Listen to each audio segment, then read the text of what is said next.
한 여인이 있었는데 예수님 앞에 나아가서 비싼 향유, 그것을 예수님의 머리에 부어드렸다라는 이야기죠.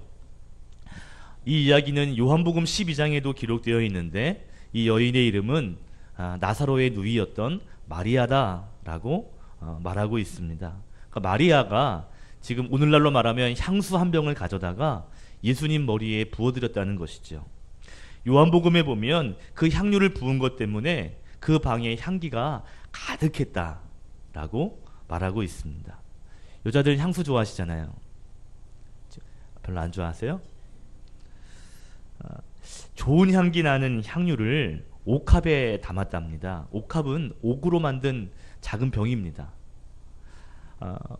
지금처럼 뭐 기술이 많이 발달되지 않았기 때문에 이 옥합은 옥덩어리를 조각해서 만든 병입니다. 여러분 옥으로 만든 거 잘 못 보셨죠? 마치 대리석을 이렇게 깎아 놓은 것과 같은 그러한 이런 색깔이라고 그러네요. 물론 차이가 있겠지만 아무튼 그렇게 예쁜 병인 것이죠. 오늘 순전한 나드, 온전한 나드라고 그랬거든요. 그러니까 굉장히 고가의 향유라고 할 수가 있습니다. 특별히 이 향수는 이렇게 증발, 이렇게 휘발성이 있기 때문에 이렇게 퍼지면서 그 향기가 쫙 나는 거 아니겠어요? 그죠? 그렇기 때문에 깨지지 않는, 그리고 흐르지 않는 단단한 옥합에 넣어두어야 했거든요.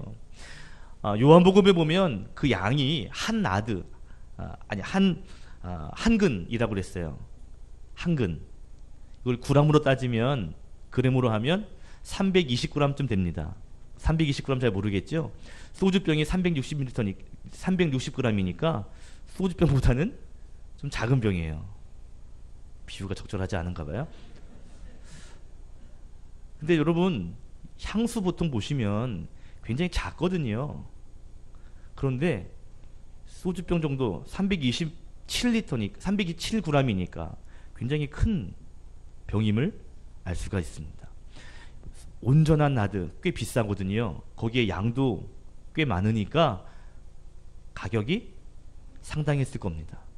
오늘 성경에 보니까요, 5절에 보면 한 사람, 가룟 유다, 그리고 그 주변의 사람들, 오늘 성경은 사람들이라고 말했어요. 그러니까 한 사람이 아닌 여러 사람들이 말하기를 차라리 300데나리온 이상에 팔 수 있을 텐데 라고 말했습니다. 지금 우리 앞에 있는 우리 건장한 남자들, 젊은 남자들이 하루에 나가서 열심히 일하고 들어오면 한 데나리온을 주었거든요. 그러니까 300데나리온이니까 300일치 품삯입니다. 10만 원 잡으면 300데나리온은 얼마예요? 3천만 원입니다. 거의 한 연봉 수준이죠. 그만큼 값어치가 있는 향유 옥합을 예수님께 다 쏟아 부은 것입니다. 당연히 이 모습 바라봤을 때 주변의 사람들이 3천만 원어치를 어떻게 한 번에 저렇게 불 수 있어? 라고 이야기할 수 있죠. 이렇게 귀한 향유이기 때문에 여러분 이 잘 보관해야 합니다. 그래서 옥합에 넣었습니다. 그런데 문제는 뭐냐면 향수기 때문에 휘발성이 있거든요. 뚜껑을 잘 덮어야 합니다. 근데 지금 뭐 우리나라처럼 지금 우리처럼 뚜껑이 좋을 때가 아니니까 당시에 어떻게 뚜껑을 만들었냐 하면 이런 밀랍 아십니까? 밀랍? 양초 같은 것들 녹여가지고 있다가 농초 굳죠. 밀랍이라고 그러는데 당시에 중동에서는요 이 밀랍처럼 만들기 위해서 벌꿀을 제조해서 벌꿀이 끈적끈적거리고 또 밀가루처럼 잘 반죽을 해서 굳게 하는 것이죠. 밀가루 반죽 아시죠? 이렇게 해가지고 뚜껑을 탁 만들어가지고요 이렇게 옛날에 우리 참기름 쏟아지지 말라고 안에다 이렇게 비닐 지우고 감고 뚜껑 닫잖아요. 그런 식인 거예요. 반죽을 해서 뚜껑 덮습니다. 그러면 벌꿀이 이 반죽이 딱딱하게 굳죠. 밀랍이 됩니다. 딱딱해지는 것입니다. 마리아가 옥합을 깨웠다라고 이야기하죠. 그때 요한복음 12장에 보면 6월절 엿새 전이었다 그랬어요. 당시는 3월입니다. 아직 추운 기가 남아있는 거기 때문에 이 밀랍, 이 뚜껑도요 굉장히 딱딱해질 수밖에 없는 그러한 시기였습니다. 옥합을 깨뜨렸다라는 것은요 옥합 자체를 깨뜨렸다는 것이 아니라 그 위에 딱딱하게 굳은 그 뚜껑의 부분에 밀랍된 그 부분을 깬 것이죠. 사용하려면 그 뚜껑을 열어야 될 거 아닙니까? 그래서 옛날 성경에는 뚜껑을 열었다 라고도 번역된 성경이 있습니다.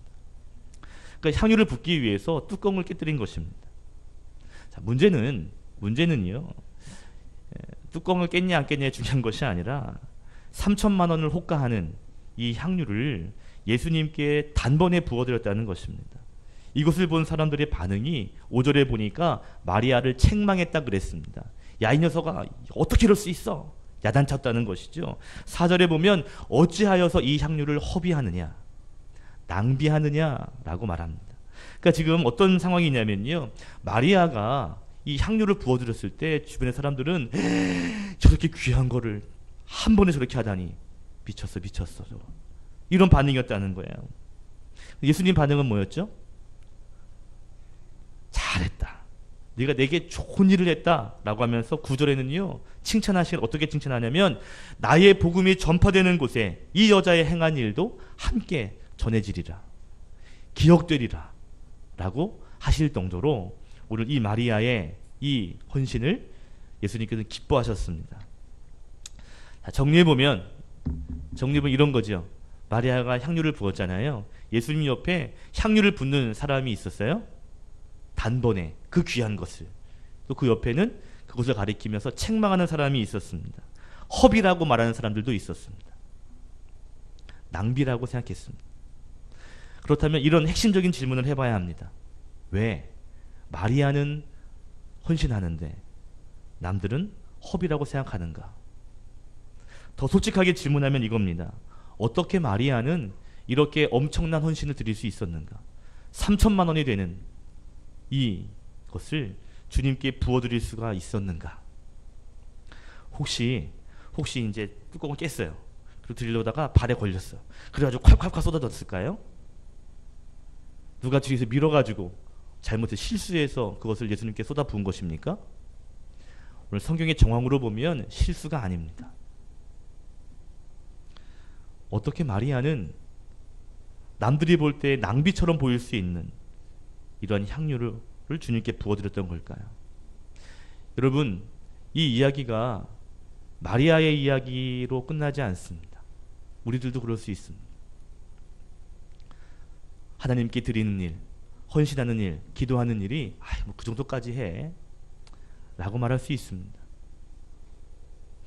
오늘 왜 마리아는 이처럼 낭비처럼 보이는 비싼 향유를 주님께 부어드렸던 걸까요? 어떻게 그럴 수 있었을까요? 두 가지 이유가 있습니다. 첫 번째는 뭐냐면요, 감사하는 마음 때문이에요. 한번 따라합시다. 예수님을 향한 감사의 마음 때문입니다. 1절에 보면 이 사건이 일어난 장소가 베다니였다고 그러고요. 그리고 그 집은 나병 환자 시몬의 집이었다라고 이야기하지요. 요한복음에서도 보면 12장에 그곳이 베다니였다고 이야기하고요. 거기에 마리아와 마르다, 나사로가 예수님을 위하여 잔치했다라고 말합니다. 왜 잔치했죠? 동생 나사로가 죽었는데 예수님이 살려주셨거든요. 그것이 감사해서 요한복음에서는 잔치를 열었는데 나사로를 위한 잔치가 아니라 예수님을 위한 잔치였다라고 이야기합니다. 너무 감사한 거죠. 죽었던 내 동생 살려주셨으니 너무 감사한 일 아닌가요? 오늘 마가복음에서는요, 나병 환자 시몬의 집이었다라고 이야기하죠. 학자들은 아마도 이 시몬이라는 사람이 아마 이 마리아의 가까운 친척이었을 것이다 라고 추측합니다. 같은 동네에 살고요. 또 이 장소가, 이 잔치 장소가 이 집이라면 친척의 집이 아닐까. 어떤 학자는 어쩌면 이 시몬이라는 사람은 마리아의 언니, 그러니까 형부가 아닐까? 라고도 추측하기도 합니다. 추측일 뿐이에요. 중요한 건 가까운 친척인 것만큼은 분명한 것 같습니다. 더 놀라운 건 나병 환자의 집에서 식사하는 중에 지금 향유를 부어드렸거든요. 여러분, 나병 환자는 부정한 사람으로 속해서 함께 할 수 없습니다. 왜냐하면 부정해지거든요. 나병 환자이기 때문에, 부정한 사람이기 때문에 함께 할 수 없어요. 그런데 그 자리에서 식사를 했다. 라고 말한다면 아마 나병을 고친 후에 아마 식사하지 않았을까라고도 학자들은 이야기합니다. 이런 견해가 많습니다. 배단이라는 이 뜻이 뭐냐면 고난의 집, 가난의 집이라는 뜻입니다. 그러니까 아마 이 배단이라는 동네는요, 좀 못 사는 사람들이 많았던 것 같아요. 우리나라도 서울에 보면 달동네라고 하잖아요. 달동네. 그럼 거기는 잘 사는 데예요? 못 사는 데예요? 못 사는 데예요. 배단이라는 곳이 그런 곳이었던 것 같아요. 문둥병자도 그때 많았답니다. 가난하고 세상상 가운데 소외당한 사람들이 많이 있던 곳이 배단이었대요. 그런데 이런 곳 살고 있는 마리아였는데, 그런데 이곳에 찾아오셔서 예수님께서 동생을 살려주셨습니다. 자기 친척 시몬의 병도 고쳐주셨습니다. 여러분, 이 일이 얼마나 감사한 일일까요? 마리아는 지금 자기가 할 수 있는 감사의 표현을 이렇게 향유를 드림으로 인해서 표현한 것입니다. 여러분, 300데나리온 되는 3천만 원이 호가하는 이 향유를 예수님께 부어드렸다. 이 차이는요, 감사의 차이라고도 할 수 있습니다. 마리아는 사랑하는 가족의 죽음을 경험했고 다시 살리는 것을 경험했습니다. 여러분, 죽어버린 사랑하는 가족이 살아났다. 엄청난 사건입니다. 어제 저희 친척 한 분이 돌아가셨어요. 저희 아버지의 위에 누나 되시는, 저에게는 고모부가 되시는 분이 어제 돌아가셨습니다. 오늘 저녁에 이제 거의 장례식장 가야 되거든요. 멀지 않은 가까운 가족이 만약에 죽음을 당했는데, 그런데 예수님께서 살려주셨다. 내 어머니, 내 형제, 내 자녀 살려주셨다. 고쳐주셨다. 감사가 얼마나 클까요? 당시에 이스라엘 여자들은요, 이 향유를 모아서 이제 결혼할 때 지참금으로 가져갔답니다. 여러분, 옛날에 이스라엘은요, 결혼할 때 여자들이 지참금을 가지고 왔대요.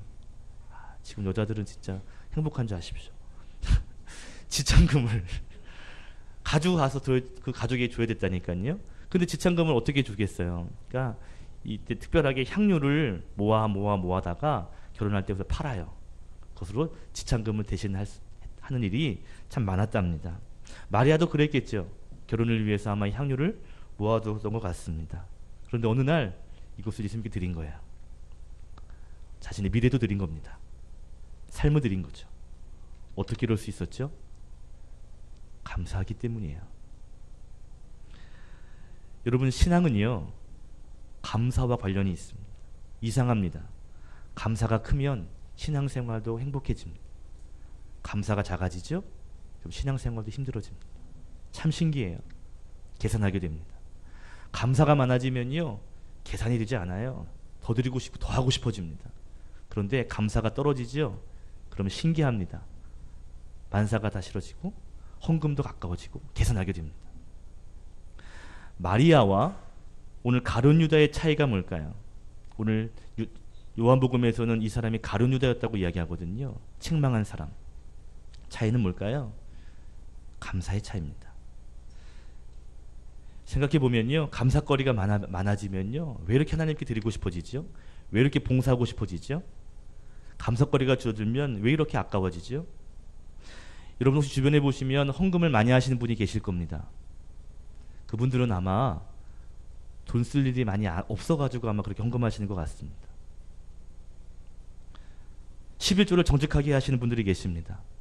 아마 융자받는 것이 없거나 빚진 것이 없어서 그러신 거겠죠. 봉사하시는 분들이 계십니다.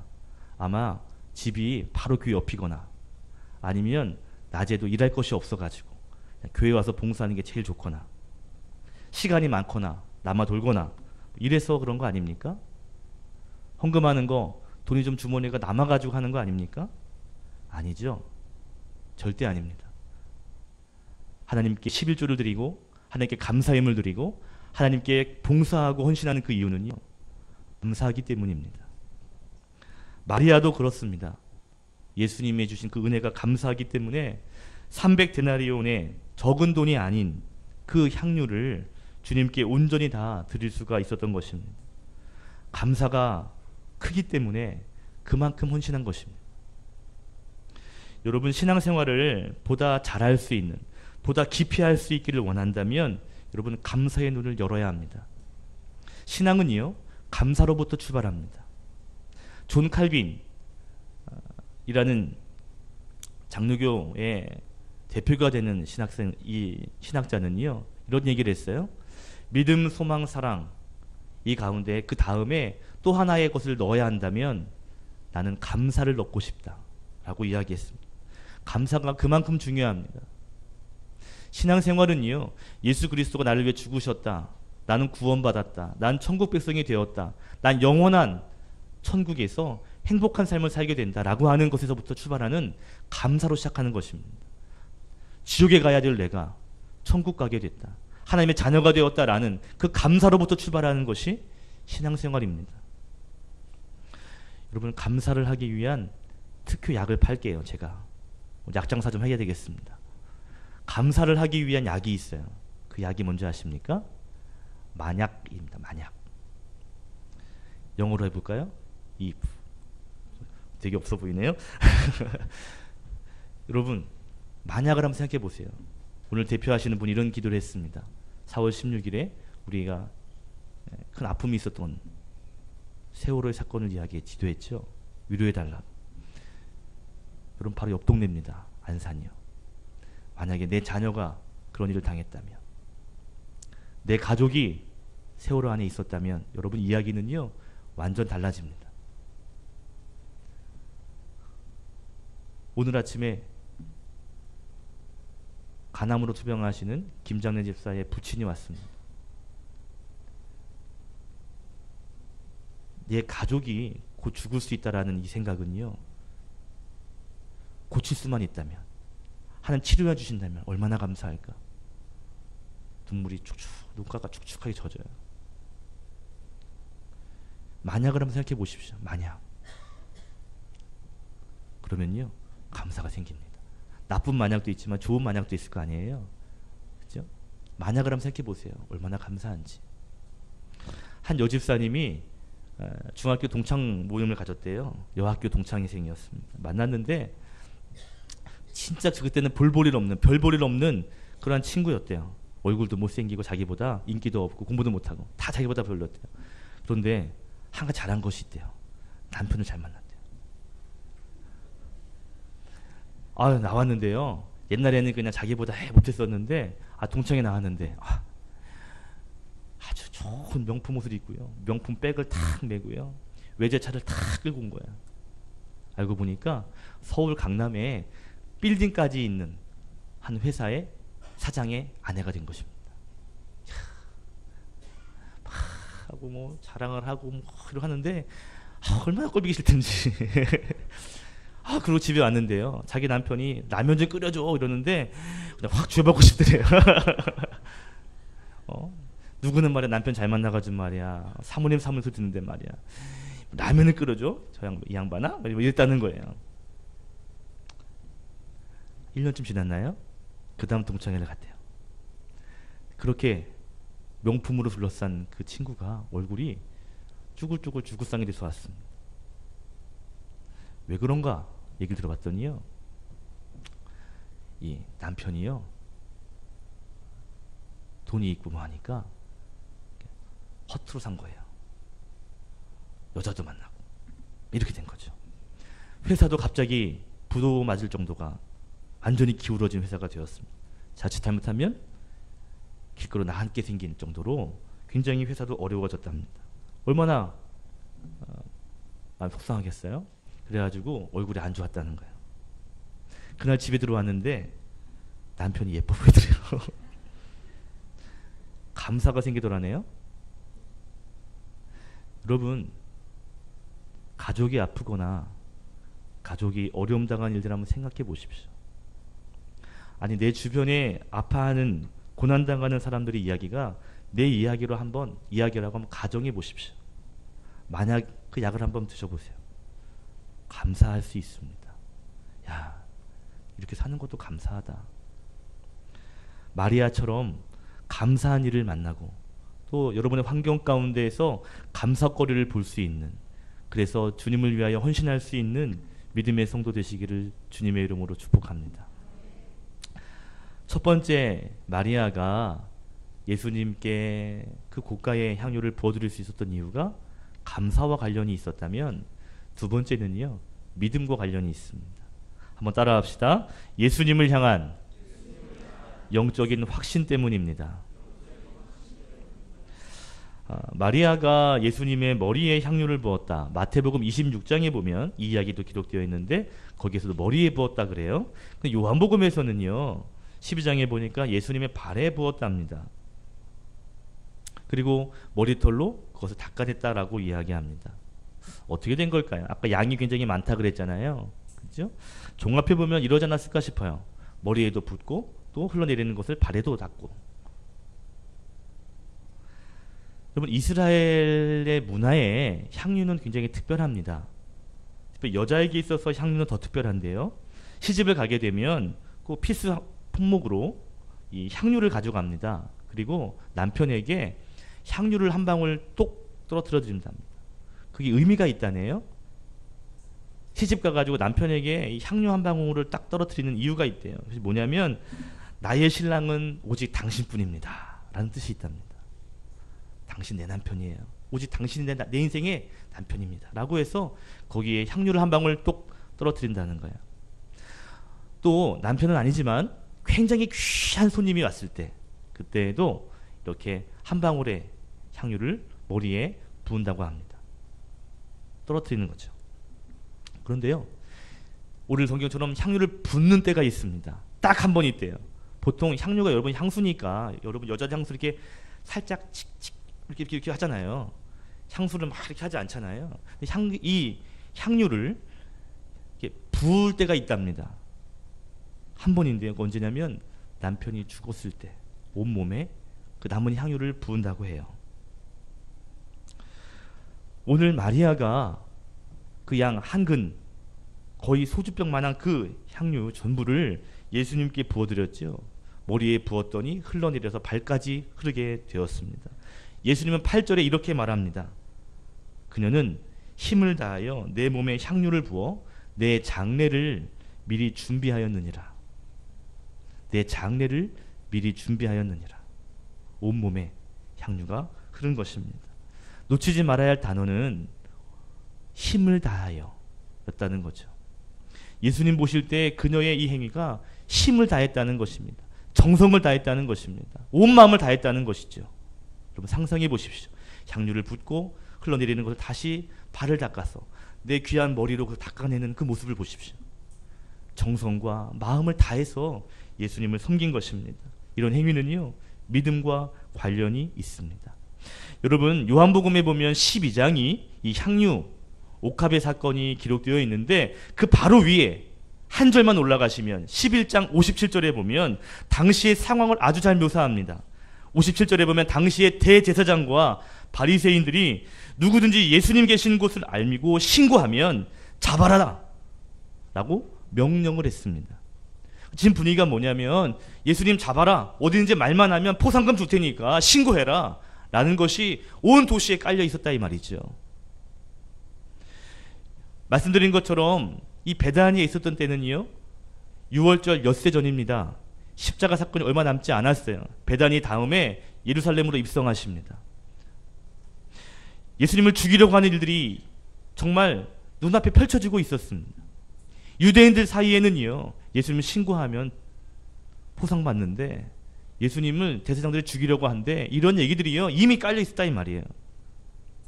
그래서 지금 예수님께서 그 예루살렘을 향해 걸어가고 계십니다. 마리아는 그 뒤에 어떤 일이 일어날지에 대해서는 정확히 알지 못했을 겁니다.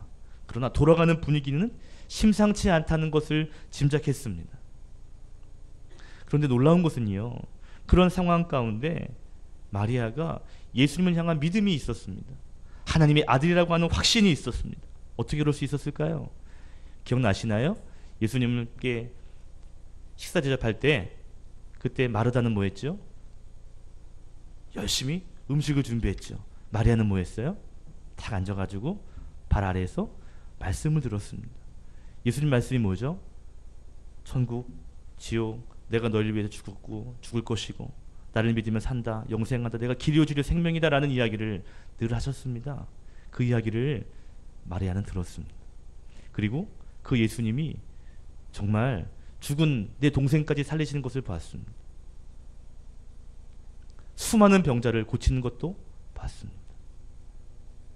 마리아는요, 예수님이 누구신지에 대한 분명한 확신이 있었습니다. 지금 분위기는 굉장히 살벌한 분위기인데 예수님에 대한 확신이 있었어요. 그때 마리아가 할 수 있었던 것은요, 예수님을 향해서 내 믿음을 드리고 싶은 거예요. 내 마음을 드리고 싶은 거예요. 그래서 자기가 가장 귀하게 여기는 그 향유 옥합의 뚜껑을 깨뜨리고 예수님께 그것을 전심으로 부어드렸던 것입니다. 300데나리온, 하나님의 아들 예수님에게 내가 드릴 수 있다면 아낌없이 드린 것입니다. 여러분, 예수님을 향한 마리아의 이 신뢰가 느껴지시는지 모르겠어요. 이 확신이 느껴지시는지 모르겠습니다. 여러분, 제가 질문해 볼게요. 예수님께서 여러분을 위해서 십자가에 죽으신 것을 믿으십니까? 예수님 때문에 내 죄가 다 사함받은 거 믿으십니까? 우린 예수님을 주님이라고 고백하는데 그 주자가 주인 주자인 걸 믿으십니까? 내 인생의 주인은 내가 아니고 예수님이십니다. 이게 주님이라고 고백하는 이유, 주님이라고 고백하는 것이요, 주인이라고 고백하는 것입니다. 마리아처럼 이런 예수님에 대한 확신이 있으시냐 이 말이야. 확신이 있어야 예수님을 잘 섬길 수 있습니다. 저는 어머니 뱃속에서부터 교회 다닌 모태신자입니다. 아버지가 목사님이라 누구보다 예배를 많이 참석했습니다. 매일매일 가정 예배를 드렸습니다. 예배도 빠진 적 없습니다. 그런데요, 예수님에 대한 이야기 너무 많이 잘 알고 있는데, 신학도 공부했는데 20대 후반까지 예수님을 지식적으로만 알았습니다. 예수님은 이런 분이야, 그런 분이지, 십자가에 죽으신 분이지. 그런데 28살 때 정말 예수님을 인격적으로 만났습니다. 그냥 역사적인 인물이 아니라, 그냥 다른 사람 구원해준 영웅이 아니라 나를 살리신 분, 나를 위해 십자가 지신 분, 그분을 만났고 통곡하며 바닥에 울고 있는데 저를 품에 안아주셨습니다. 20대 후반에 전 정말 예수님 만났습니다. 예수님 만나기 전에도 예수님 알았어요.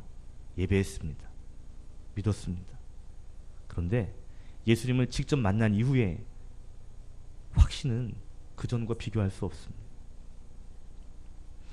예수님 만나기 전에도 잠시 사역했었어요. 그러나 예수님 만난 후에 사역은 비교할 수 없습니다. 왜요? 예수님이 어떠한 분인지 직접 만나보니까, 직접 경험해보니까, 예수님에 대한 확신이 생기니까요, 달라지는 것입니다. 여러분, 천국과 지옥은 있습니다.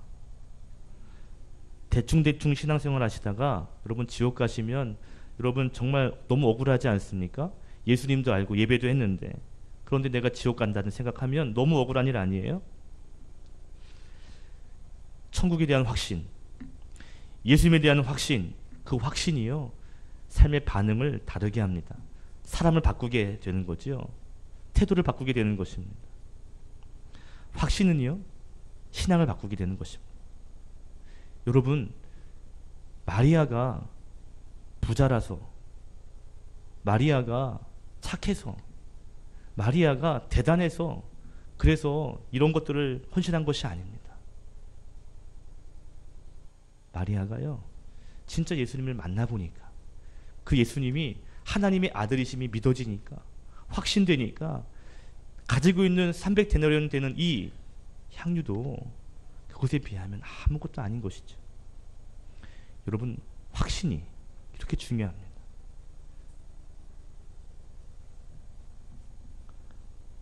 예수님을 하나님의 아들이시고 나의 구주로 다시 한번 확신할 수 있기를 소원합니다.